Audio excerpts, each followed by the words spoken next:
Novel میرا محرم عشق، قسط نمبر 55، مصنفہ مہر نور۔ صبر کا پھل۔ وہ دونوں یکٹک ایک دوسرے کو ہی دیکھ رہے تھے، جیسے صدیوں کی پیاس بجھا رہے ہوں۔ دونوں کی آنکھیں نم ہوئیں۔ شاویز اس کے پیچھے ہی آ کر کھڑا ہوا۔ ویسے میں نے تمہیں خوشخبری نہیں سنائی، تم باپ بننے والے ہو اسلام شاہ۔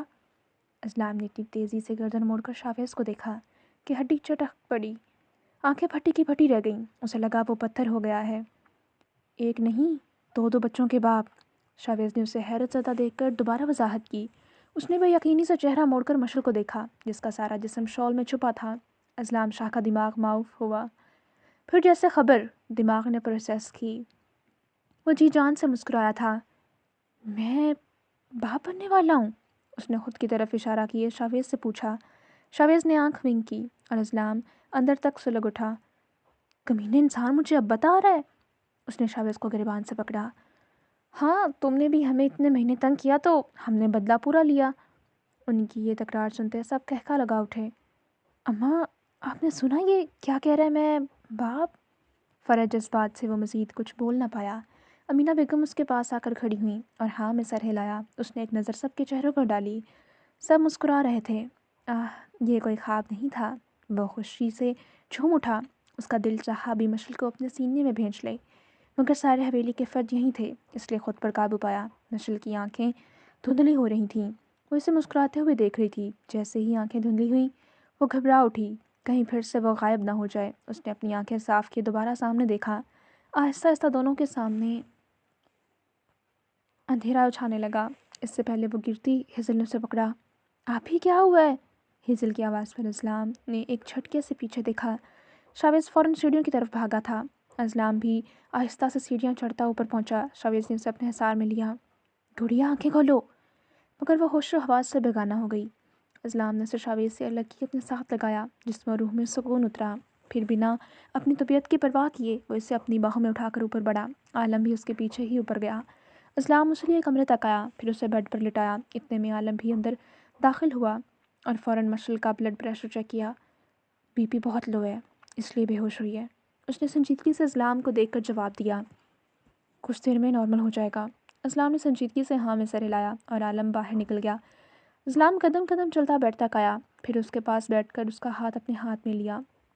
کتنے ہی پل وہ صرف اس کے چہرے کو دیکھتا رہا۔ جسم و روح میں سکون اتر رہا تھا۔ اس کا چہرہ کیسے پیلا پڑ گیا تھا، آنکھیں تلے واضح ہلکے تھے۔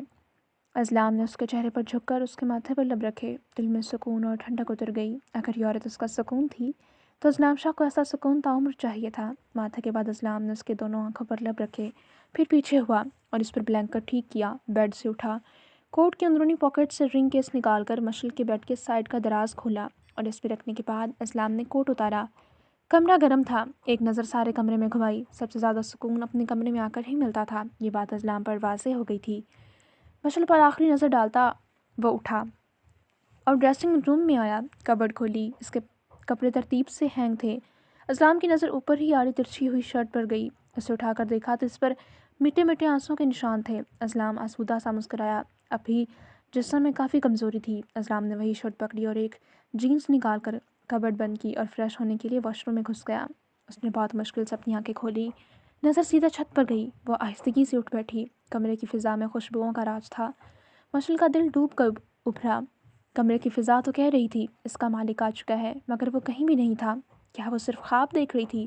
مشل کا دماغ معاف ہونے لگا، آنکھوں سے آنسو گرتے گئے۔ وہ جو بیڈ پر بیٹھی رونے میں مصروف تھی۔ دروازہ کھلنے کی آواز پر اس نے بے یقینی سے چہرہ اٹھایا۔ گرم پانی سے شاور لے کر وہ فریش ہوتا اپنے بالوں میں تولیہ پھیرتا باہر نکلا۔ مشل کے آنسو تھم گئے۔ وہ اپنے دھیان باہر آ کر شیشے کے سامنے کھڑا ہو گیا اور وہ دیوانی اسے کسی پیاسی روح کی طرح تکتی گئی۔ وہ سامنے کھڑا تھا، جیسے یقین نہ آیا ہو۔ مشل نے بہت مشکل سے خود کو حرکت دی۔ بلینکٹ پھینکتی ہوئی وہ اٹھی، پاؤں بیڈ سے اتار کر نرم قالین پر رکھے اور اپنے من بھاری قدم اٹھائے۔ اسلام نے گیلا تولیہ صوفے کی پشت پر پھیلایا اور اپنے بالوں میں برش پھیرنے لگا۔ مشل کے لیے ایک ایک قدم ایک ایک صدی جیسا تھا۔ وہ کیسے چل رہی تھی وہی جانتی تھی، ورنہ قدموں کو زمین جکڑنے کی کوشش میں تھی۔ اسلام نے اپنے پیچھے آہٹ محسوس کرتے رخ موڑا تو وہ بے یقینی سے اسے دیکھتی اسی کی طرف آ رہی تھی۔ وہ دلکشی سے مسکرایا اور وہ تو اس کے ڈمپلس میں کھو گئی۔ قدم تھم گئے۔ اسلام آگے بڑھا اور اس سے تک پہنچ کر اس سے اپنے سینے سے لگا لیا۔ وہ اب تک بے یقین تھی، اس کے سینے سے لگتے ہی سکون محسوس ہوا، وہی محفوظ حصار۔ مشعل نے اپنے سن ہاتھ اٹھائے اور اس کے کندھے کو چھوا۔ ہاں، وہ اسے محسوس کر سکتی تھی۔ وہ یقین کرنا چاہ رہی تھی کہ اس کا شوہر واپس آ گیا ہے۔ آنکھوں سے آنسو گرتے گالوں پر پھسل گئے تھے۔ اضلام نے اس کے بالوں پر لب رکھے۔ مشعل کو یقین ہو گیا کہ وہ سچ میں یہاں موجود ہے، یہ کوئی وہم، کوئی خواب نہیں ہے۔ آہستہ آہستہ اس کی ہچکیاں اونچی ہونے لگیں۔ اس نے اپنا چہرہ موڑ کر اضلام کے سینے میں چھپایا۔ دنیا میں اگر وہ سب سے زیادہ کہیں محفوظ محسوس کرتی تھی تو یہ باہیں ہی تھیں۔ خاموش کمرے کی فضا میں مشعل شاہ کی آہیں اور سسکیاں گونج رہی تھیں۔ وہ اس کے ساتھ لپٹی بس اونچی آواز میں رو رہی تھی۔ اضلام کی آنکھوں سے بے آواز آنسو نکلتے اس کی بیئرڈ میں جذب ہو رہے تھے۔ اضلام نے دونوں ہاتھوں سے اسے اپنے سینے میں چھپا رکھا تھا۔ وہ اپنی ساری تکلیفیں رو رو کر باہر نکال رہی تھی۔ میں نے آپ کو بہت یاد کیا، وہ بہت مشکل سے اپنی ہچکیاں قابو کرتی اتنا ہی بول سکی۔ اضلام نے دوبارہ اس کے بالوں پر لب رکھے۔ میں نے بھی تمہیں بہت یاد کیا میری جان۔ اضلام نے دھیرے سے سرگوشی کی، اتنا کہ صرف مشعل ہی سن پائی۔ اگر آپ کو کچھ ہو جاتا تو میں مر جاتی، وہ اس وقت کملی ہوئی لگی۔ اضلام نے اسے مزید مضبوطی سے اپنے حصار میں لیا۔ شٹ، ایسی بات آئندہ مت کرنا۔ اضلام نے کچھ سختی سے منع کیا۔ وہ بمشکل اپنے آنسو قابو کر پائی۔ بگ برو جانتے تھے کہ آپ کہاں ہیں، پھر بھی مجھے نہیں بتایا، وہ سو سو کرتی خفا ہوئی۔ اضلام ہلکا سا مسکرایا۔ اس کی غلطی نہیں ہے، میں نے ہی اسے منع کیا تھا۔ میری حالت ایسی نہیں تھی کہ تم برداشت کر پاتی۔ میں بالکل ٹھیک ہو کر تمہارے سامنے آنا چاہتا تھا۔ اضلام کی وضاحت پر بھی وہ مطمئن نہ ہو سکی۔ ظلم کیا ہے آپ نے، ایک اور شکوہ حاضر۔ اضلام کا ڈمپل چمکے۔ ظلم تو مجھ معصوم پر ہوا ہے، ان دونوں بغیرتوں نے مجھ سے اتنی بڑی بات چھپائی۔ اور مشعل لفظ دونوں پر کچھ حیران ہوئی، اپنا چہرہ نکال کر اسے دیکھا۔ دونوں کون؟ وہ کچھ الجھی۔ تمہارے دونوں بھائی، اس بالاج کے بچے نے تو مجھ سے اپنی شادی نہ ہونے کا بتا لیا ہے، اور تمہارا بگ برو تو میرے ہاتھوں آج بچ گیا۔ اس ظلم پر میں ان دونوں کو معاف نہیں کروں گا۔ اور مشعل پر حیرتوں کے پہاڑ ٹوٹ پڑے۔ اس کا مطلب بالاج بھائی بھی جانتے تھے، بس میں ہی انجان تھی۔ اس کے سینے پر نازک ہاتھ سے مکہ مارتی دوبارہ رونے لگی۔ میری جان، رونا بند کرو، اور میں نے ہی انہیں منع کیا تھا۔ مشعل کی خفگی برقرار رہی۔ اضلام اس سے الگ ہوا، پھر گھٹنوں کے بل بیٹھ کر اسے کمر سے پکڑا اور اس کے پیٹ پر لب رکھے۔ مشعل حیا سے سمٹی، اس کے دونوں ہاتھ اپنے ہاتھوں میں لیے۔ شکریہ میری جان، مجھے زندگی کا سب سے خوبصورت تحفہ دینے کے لیے۔ میں کتنا خوش ہوں میں بتا نہیں سکتا۔ مجھے معاف کر دو، میں نے تمہیں اس حال میں اکیلا چھوڑا۔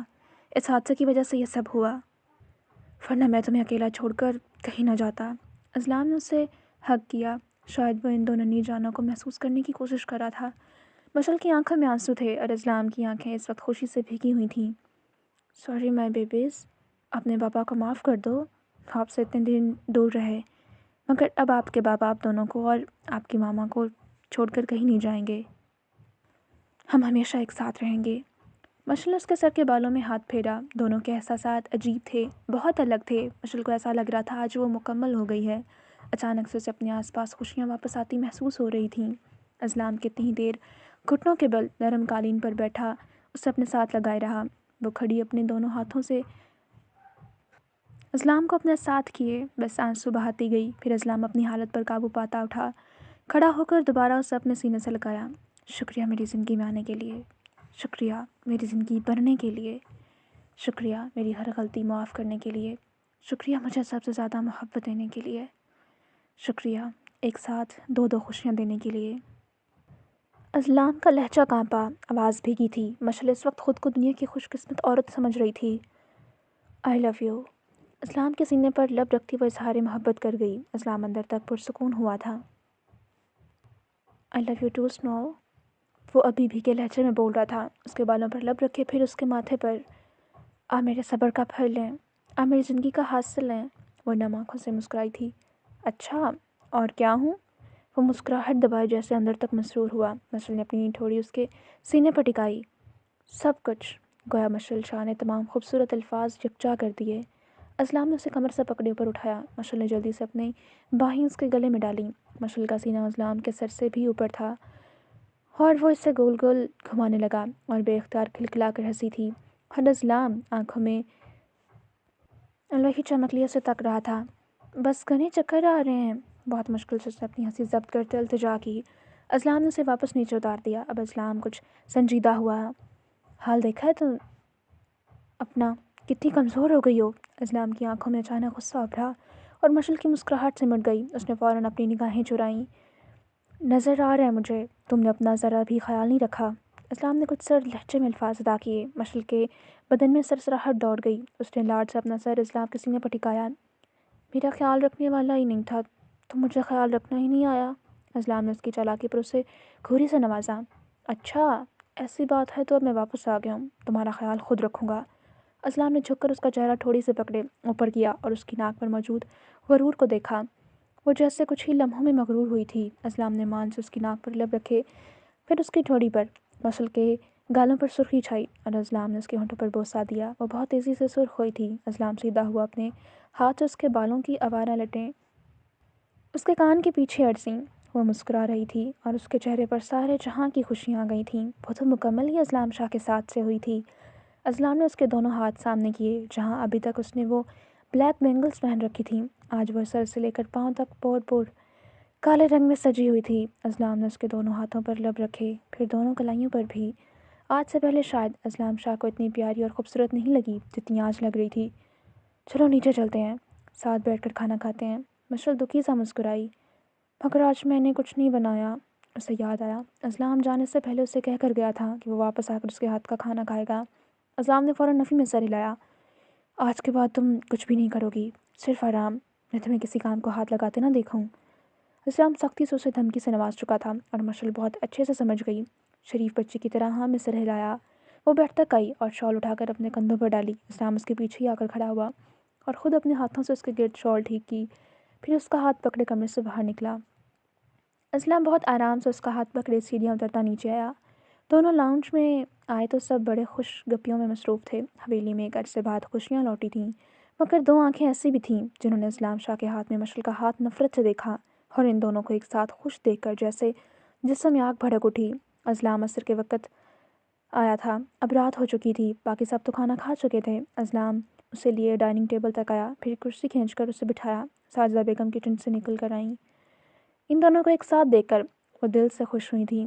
اسلام بیٹا، میں نے تمہارے لیے سوپ بنایا ہے، ابھی تم کچھ دن اپنی غذا کا خاص خیال رکھنا۔ اتنا میجر ایکسیڈنٹ ہوا ہے، اوپر سے آپریشن بھی ہوا ہے۔ اسلام نے مسکرا کر سر ہاں میں ہلایا۔ شکریہ چچی سائیں۔ وہ کچھ خفا ہوئیں۔ تم بیٹے ہو میرے، اور بیٹے ماں کو شکریہ نہیں کہتے۔ انہوں نے سخت تیوری سے اسلام کو گھورا۔ وہ ہنس پڑا۔ اوکے، جو آپ کا حکم بیوٹیفل لیڈی۔ اور مشل کھلکھلا اٹھی اور ساجدہ بیگم کے گال لال ہوئے۔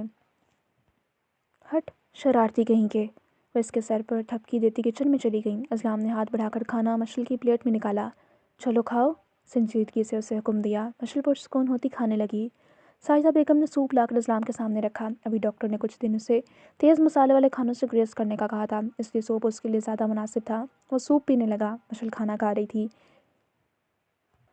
گاہے بگاہے اس پر بھی نظر ڈال رہا تھا اور بالاج کے لیے کچن میں چائے بناتی ہیزل ان دونوں کو دیکھ کر کھل کر مسکرائے رہی تھی۔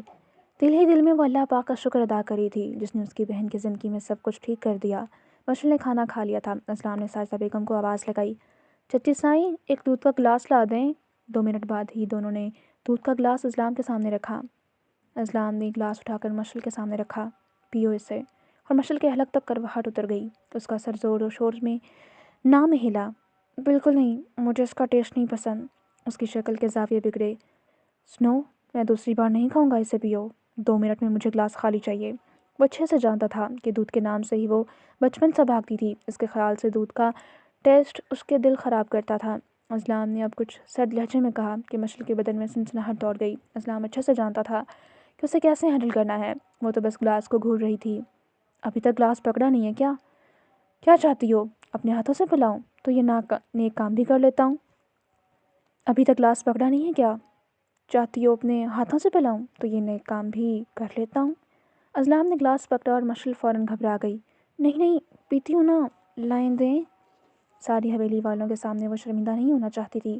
فوراً گلاس اسلام کے ہاتھ سے پکڑ لیا۔ اسلام نے اپنی مسکراہٹ ضبط کی۔ وہ ڈرتی ڈرتی گلاس کو منہ تک لائی، پھر اس گلاس کو قتل کر دینے والی نظروں سے گھورا۔ جلدی! اسلام کی آواز سے وہ اچھلی، پھر فوراً گلاس منہ سے لگا گئی۔ دودھ حلق سے نیچے اتارنا اس کے لیے بہت مشکل تھا، مگر اس نے اسلام کے ڈر سے گھونٹ بھر لیا۔ گلاس فوراً منہ سے ہٹایا۔ دودھ کا ذائقہ سارے جسم میں کڑواہٹ اتار گیا۔ اس کا دل چاہا گلاس کو خود سے دور کر دے، مگر اسلام کی شعلہ باز نظریں اسی کے وجود پر ٹکی ہوئی تھیں۔ اس نے بے بسی سے اسلام کو دیکھا، آنکھیں نمکین پانی سے بھر گئیں، مگر اسلام فی الحال اس پر ترس کھانے کے موڈ میں نہیں تھا۔ اس کے لیے ہیلدی غذا بہت ضروری تھی، صرف اس کے لیے نہیں، بچے کے لیے بھی ضروری تھی۔ اگر وہ اس کے نخرے اٹھا سکتا ہے تو اس کی صحت کے لیے اسے زبردستی کھانا کھلا بھی سکتا ہے۔ اسلام کی آنکھوں میں کوئی نرمی نہ ابھری، مشعل کو رونا آنے لگا۔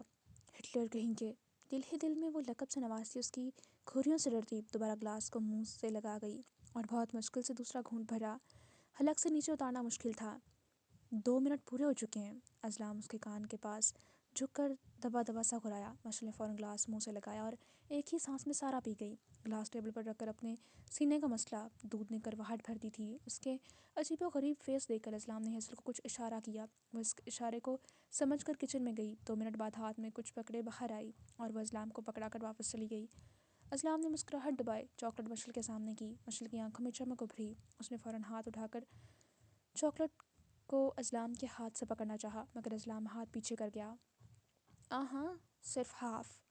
مشعل نے دوبارہ روتو سا منہ بنا کر ہاتھ پھیلایا۔ اسلام نے چاکلیٹ کھول کر اسے آدھا توڑا اور اس کے ہاتھ میں تھما دی۔ وہ سارے غم بھول کر چاکلیٹ مزے سے کھانے لگی۔ ہاں، منہ میں چاشنی گھل گئی تھی، منہ کا ذائقہ ایک دم خوشگوار ہو گیا۔ اسلام چہرہ دوسری طرف موڑ کر مسکرایا، پھر کچھ دیر بعد اس کا ہاتھ پکڑے اسی لیے واپس کمرے میں آیا۔ رات اپنے پہنوں پر تھی۔ وہ اسلام کے سینے پر سر رکھے لیٹی تھی اور اسلام اس کے بالوں میں انگلیاں چلا رہا تھا اور اسے سکون محسوس ہو رہا تھا۔ کچھ سوچتے ہوئے اس نے اسلام کو مخاطب کیا، شاہ آپ کو بیٹی چاہیے یا بیٹا؟ اسلام سوچوں سے باہر نکلا، پھر آنکھوں میں ایک الوہی چمک ابھری۔ مجھے تو بیٹی کی خواہش ہے، باقی جو اللہ کی رضا۔ مشعل کی آنکھیں نم ہوئیں۔ اچھا، اور بیٹی کیوں؟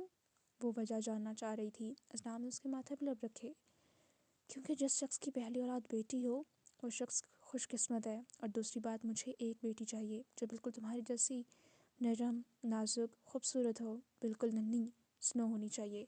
مشعل کے الفاظ ختم ہو گئے۔ آج اس شخص نے مشعل کے دل میں اپنا مقام مزید اونچا کر لیا تھا۔ اچھا، اور اگر بیٹا ہوا تو؟ مشعل جیسے اس کی سوچیں جاننا چاہ رہی تھی۔ ان دونوں کے درمیان کبھی اس موضوع پر کوئی بات ہی نہیں ہوئی تھی، کبھی یہ موقع ہی نہیں آیا کہ وہ اس موضوع کو ڈسکس کرتے۔ اگر بیٹا ہوا تو میں اس سے بالکل بھی حق نہیں دوں گا کہ وہ میری اس نو کا پیار لے سکے۔ وہ بیٹا نہیں میرا رقیب ہوگا اور میں تمہیں کسی دوسرے کے ساتھ نہیں بانٹوں گا، اس لیے مجھے بیٹی چاہیے، ایک ہو یا 2، اس سے کوئی مسئلہ نہیں۔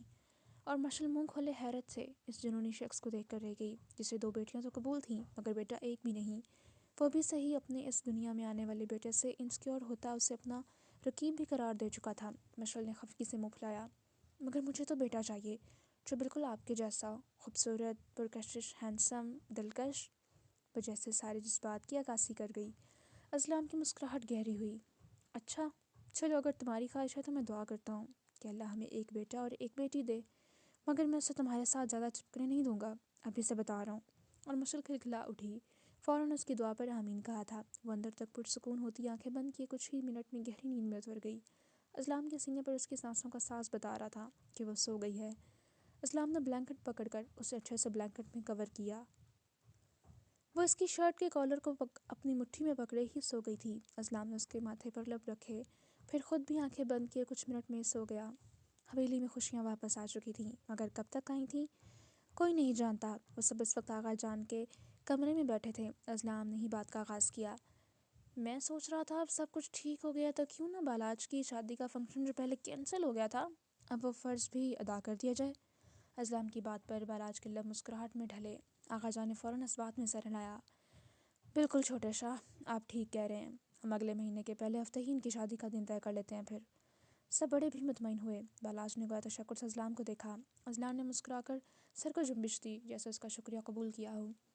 تو ٹھیک ہے، پھر سب اپنے اپنے کام پر لگ جاؤ، اعظم صاحب نے ابھی حکم سنا دیا۔ سب مردوں نے اس بات میں سر ہلایا۔ حویلی کی ساری خواتین بھی دوبارہ شادی کی تیاریاں شروع کر چکی تھیں۔ شادی کے آدھے سے زیادہ تیاریاں تو ہو چکی تھیں، جو رہ گئی تھیں وہ دوبارہ سے جاری ہو چکی تھیں۔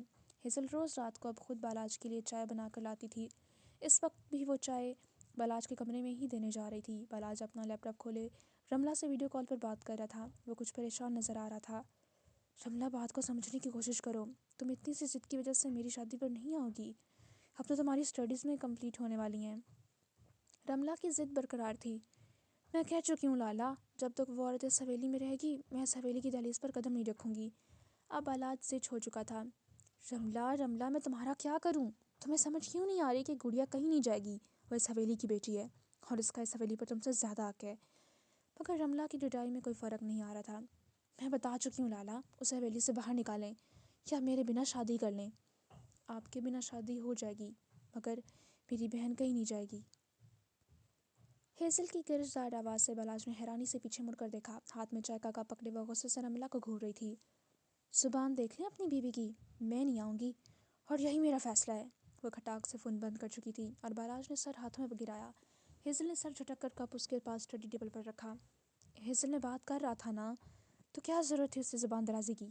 بالاج نے کچھ شکستگی سے کہا۔ ہیزل کی آنکھوں میں تو چنگاریاں بھڑک اٹھیں۔ میں نے زبان درازی کی ہے اور اس کا کیا، جو آپ کی بہن نے میری بہن کے ساتھ کیا ہے؟ میں تو اس وقت سے ڈرتی ہوں جب حقیقت کھلے گی، اور اگر آپ کو اپنی بہن کی اتنی عزیز ہے تو دوسری شادی کر لیں۔ میں اپنی بہن پر کسی دوسرے شخص کو فوقیت نہیں دوں گی، چاہے وہ میرا شوہر ہی کیوں نہ ہو۔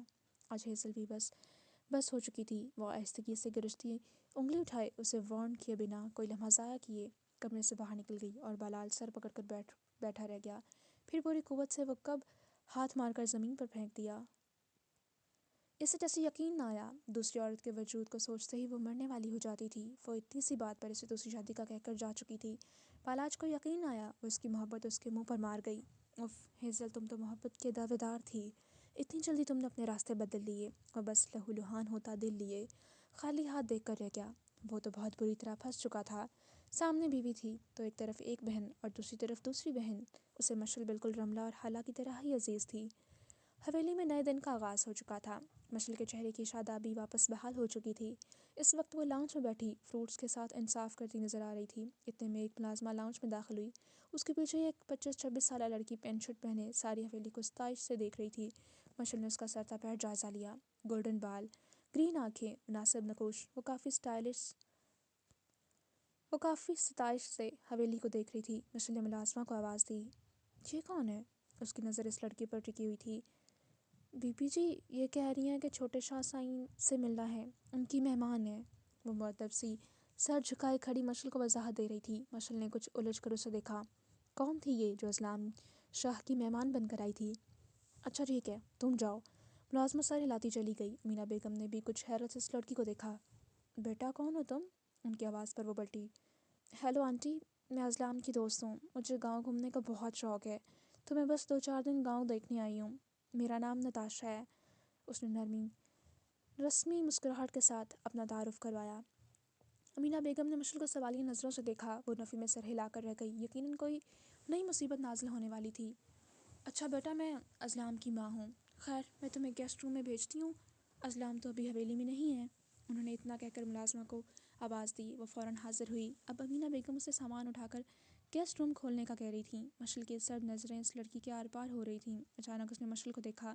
دونوں کی آنکھوں کا زبردست تصادم ہوا۔ ڈاکٹر نتاشا کچھ حیران ہوئی۔ وہ لڑکی جو کوئی بھی تھی بہت خوبصورت تھی۔ سفید ملائی جیسا چہرہ، ہلکے سے گلابی گال، اس لڑکی کی آنکھیں بالکل اسلام شاہ جیسی تھیں۔ وہ کچھ پل تو مشعل شاہ کے حسین چہرے میں ہی کھو گئی تھی، پھر سر جھٹک کر ملازمہ کے پیچھے چلی گئی۔ میں یہاں تک تو آ گئی ہوں اسلام، بہت جلد میرا پلان کامیاب ہوگا۔ وہ چہرے پر زہریلی مسکان سجائے دل ہی دل خوش ہو رہی تھی۔ مشعل کا دماغ مختلف سوچوں کا شکار تھا۔